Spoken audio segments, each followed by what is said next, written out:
ating itong may manok tayo. So, yan, binabad ko na sa asin at paminta, may konting paminta. So, yan. Tayo nagluluto ulit ng tinolang manok. Ating sibuyas.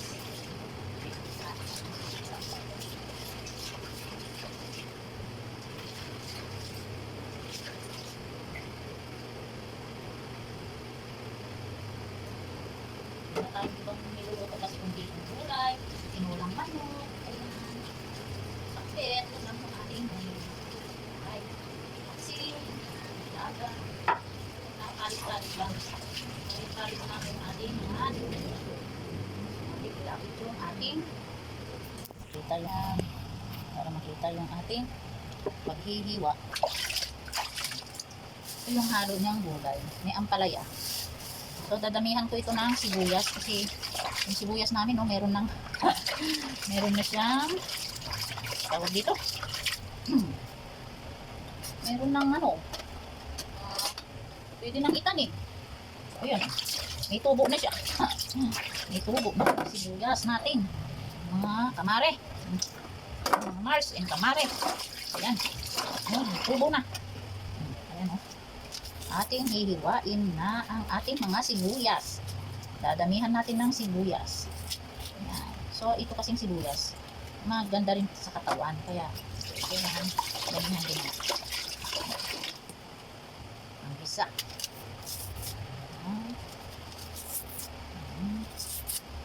Kasi, kaya dinadamihan ko naman nito, hindi ko na siya gaanong nilalagyan ng ano eh. Siguro maglalagay lang ako ng cubes, isang piraso. Napakarami ng sabaw. Kaya dinadamihan ko na lang ng sibuyas and bawang. Hindi na lang tayo ng lasa sa ating mga niluluto. Kahit na wala na siya mga MSG, ganun. So, konting ano lang, konti lang, okay lang maglagay tayo ng konting bitsin or cubes. Isang piraso lang, okay na yun. Depende naman sa inyo. Kasi alam mo, maraming masakit yung anak ko. Hindi na ako gaano kasi naglalagay ng mga may chemical na halo sa pagkain. So, nasanay na ako. At wala na yung anak ko. Na pinaglulutuan ko lagi. Nasanay na ako sa luto ko na healthy pa rin.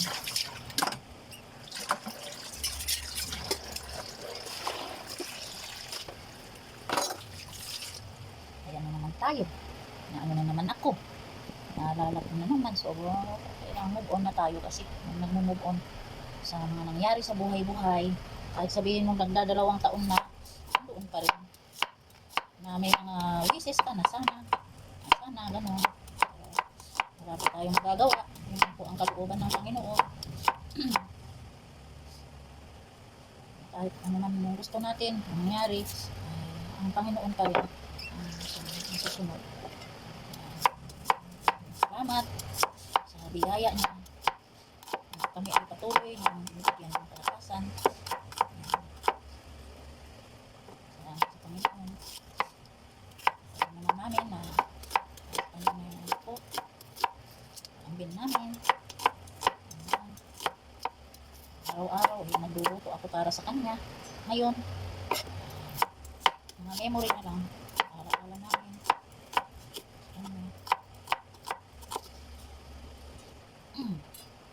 So ito hindi ko naman siguro ilalagay lang.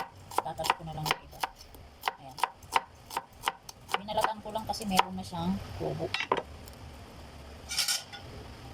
May tubo na kasi yung ibang So tatakpan ko na kung ilalagay ko ito sa rep na may takip. Kasi hindi rin pwede yung sibuyas na ilalagay natin sa rep na walang takip. Ayan. So kahit na nahiwa na natin, lagyan na lang natin ng takip. Yung sa may mga microwave bubble na may takip. Tama ba yun? Akin na. So kunti na lang yung luya. Mahal kasi ng ng mga ngayon. Sobrang mahal. Kaya na parang nakakaanong bumili. Yung 1,000 mo, hindi pa napuno yung plastic. Napaka-kunti ang laman. Kailangan, mayroon pang pag mamamalingki ka kahit gulay, dapat may 2,000 ka. Wala pang mga yun, karne. Gulay lang yun, tsaka mga sibuyas, bawang. Mahal kasi na ngayon mga kamari. Super. Kahit na gustuhin kong magluto ng magluto, wala naman tayong pambili ng marami. Ayun ako. Kaya ito, paminsan-minsan na lang tayo magluto. Kung ano, bibili-bili na lang kami ng lutong ulam. Kaya magprito ng itlog. Ayan. O kaya noodles. Pero minsan lang naman, huwag palagi. Kaso, kaya lang, pagka yung mga ilang araw akong hindi nakapaggulay, kahit si Robert, wala, anak ko, nanghihina na. Nanghihina na kami. Nahanap na ng katawan namin ang gulay. Kaya ganon. So, yung ating lababo is hindi pa na gaano nalinisan. Pasensya po. Hindi ko nakuskus ng maigi pa. Punas-punas na lang tayo. Kasi yung ating kamay is masakit. Pinupunasan ko na lang. Kaya ganon. Naku, kunti na lang itong bawang natin. So, kung maglalagay ako ng 2 bawang, ganun ako talaga ng ulam namin. So, maraming sibuyas at bawang. Ay, naku, mayroong lakaw. Ito. Natin.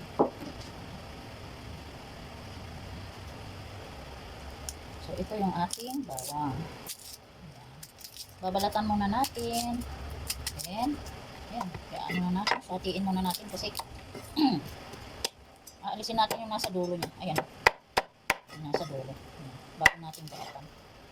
Bago natin pitpitin. Kasi pinipitpit ko yan. Ayan. Oh. Ayan siya. May pagluluto. Oras din. Halos isang oras lang nagluluto talaga. Kasi yung yung lang ng mga halo niya matagal. So yung paggigisa, na lang yung madali. Ang matagal lang talaga yung ng mga panako. Isa pa.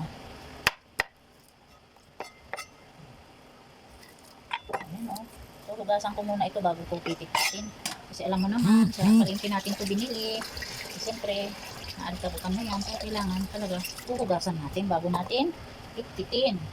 Kaya ko naman pinipitpit to para madali na lang siyang parang ganyan siya. Yan. Yan napitpit na tapos gaganyanin mo lang siya. Yan. Ayan so, yan hihiwain ko lang yan ng maliliit. So, yan panggisa kasi yan. Ganyan lang yung ginagawa ko sa sibuyas. Ayan So, kita ba? Pinapakita ko lang kung paano ko ginagawa yung pag-ano ng sibuyas. Ayan. So, lahat ito gagawin ko, pipit-pitin ko na lahat. So, tapos na tayo dito. Hindi ko naman na siya sobrang ipipino. Ayan. Hindi na natin sobrang pipinuhin. Okay na ito. Dito sa lagayan. Ayan Ayan siya. So, dami ng ating mga panakot. Ayan, kahit konti lang yung ilagay yung kahit isang nor cubes lang is okay na yan. Kasi marami namang halong sibuyas, bawang. So, yung ating gagawin na is itong ating lalagyan ko rin siya ng natuyo na nga ito tuyo na siya. Ito na lang yung ilalagay ko, yung puno. Ayan. Para mabango yung yung ating tinola. Ayan yung puno lang. Ayan. Ito lang siya. So, isasama na natin na ibabad sa gulay ko. So, hatiin ko na lang siya. Puputulin ko na lang kasi sobra nang natuyo yung tuyong-tuyo na yung kanyang dahon. Pero meron pa rin naman teka. Baka pwede pang merong isama. Ayan. Puputulin ko na lang. So, yung mga tuyo na talaga, hindi ko na siya isasama. Ayan, Ayan. Ayan lang siya ang ilalagay natin. So, tatanggalin ko lang yung nasa dulo ng ito. Tanggalin natin. So, ayan. Marinis naman na ito. So, So, isama ka rin. Yan, natikon kasi talagang dulo ng ano eh. Ano na siya. Natikon na oh. Yan. Ayan oh. So, yung iba talagang hindi ko. So, ito oh.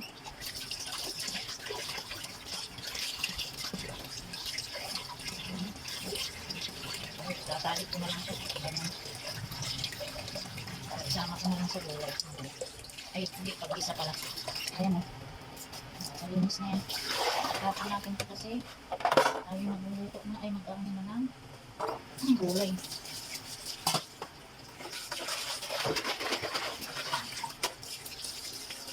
Ito yung ano, mga gulay. Natin sa tubig. Mababad na. Ito, nabara na. Nabara na siya.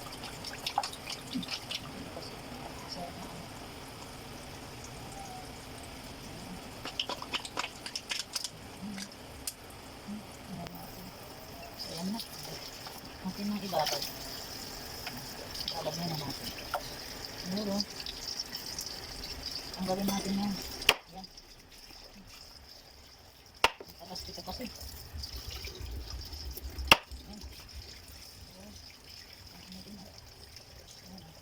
Ang palaya. Oh. Ang palaya. Ayan. So, ang ilalagay. Ano naman natin. Ibabad.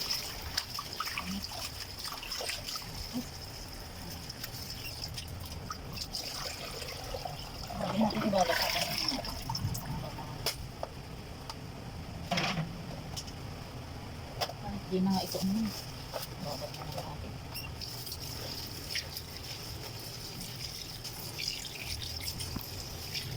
Babad ko na muna ini.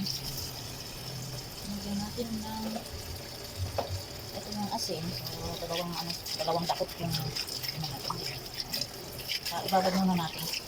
So, babad muna yan. Tayo nagigisa na. Nagigisa na tayo.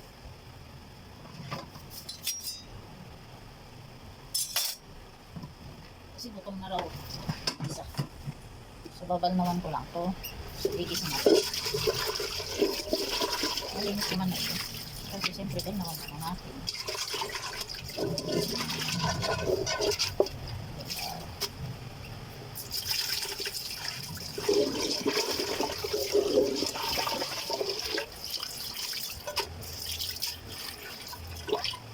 Tanto yung ano sayote. Naku, sira na yung isa. Hatiin na lang natin to. Ang sira na hatiin. Siguro pwede pa naman yung kalahati. Okay pa to. Ayan. Ayan. Hugasan natin. Hugas tayo. Ayan. Takay hugas. Ayan.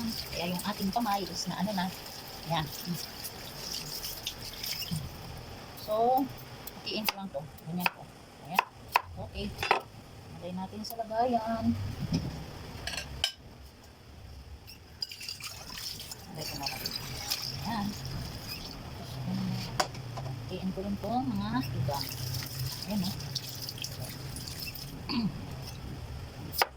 Ito walang sira. So, sabi, yung iba, ginaganyan talaga para matanggal daw yung gaspang. O yung pakla ba? Ano ba yun? Basta may ganyan yung mga matatanda. So, ayan, tanggalin natin. So, wala naman tong sira, yung balat nyo lang nangitim. Kasi medyo, nakumpleto pa kami. So, talagang kulang na yung saya. Lalo na ngayon, magpapasko.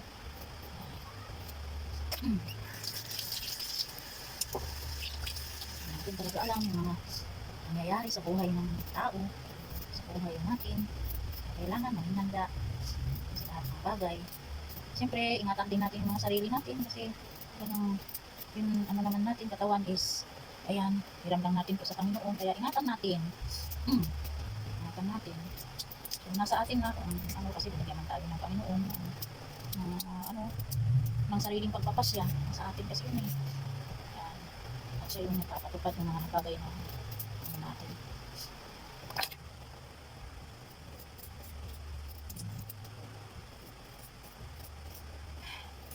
Kailangan ano lang, tanggapin natin kung ano yung kalooban ng Panginoon.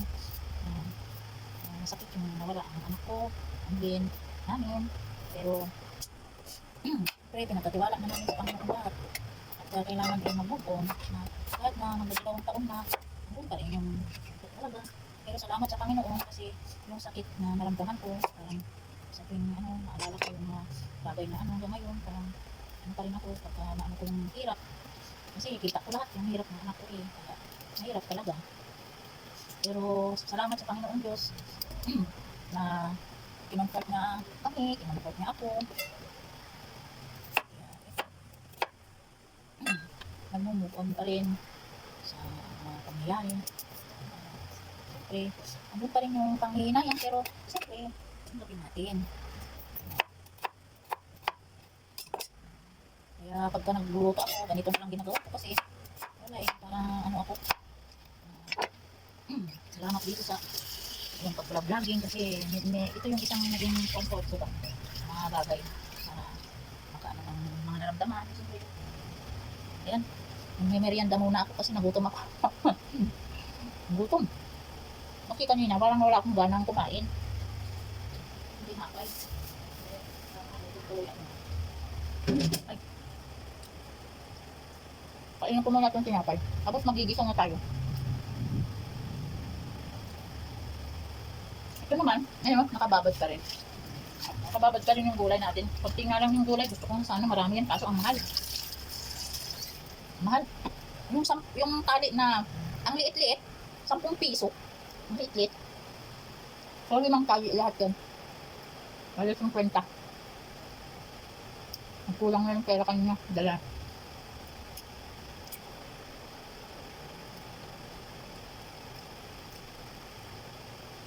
Yung 300 mo, kulang pa.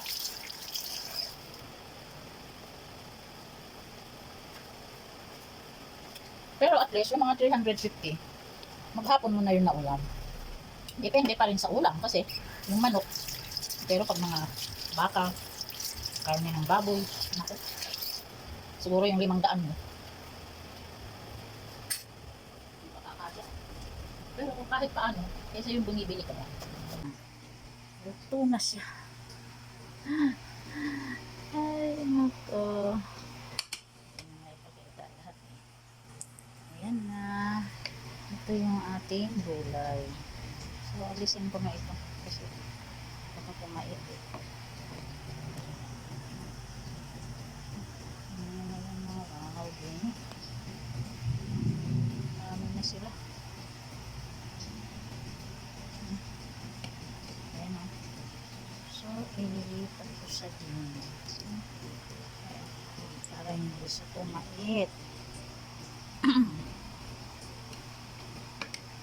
Ayan, ito yung ampalaya. Ayan, nililipat ko lang sa dito. Para hindi gaanong pumait. Kasi ayaw nila ng mapait. Natin ang sa baba.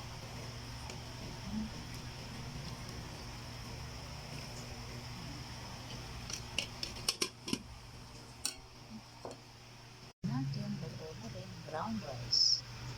Ayan, so, kain na tayo, kain na tayo.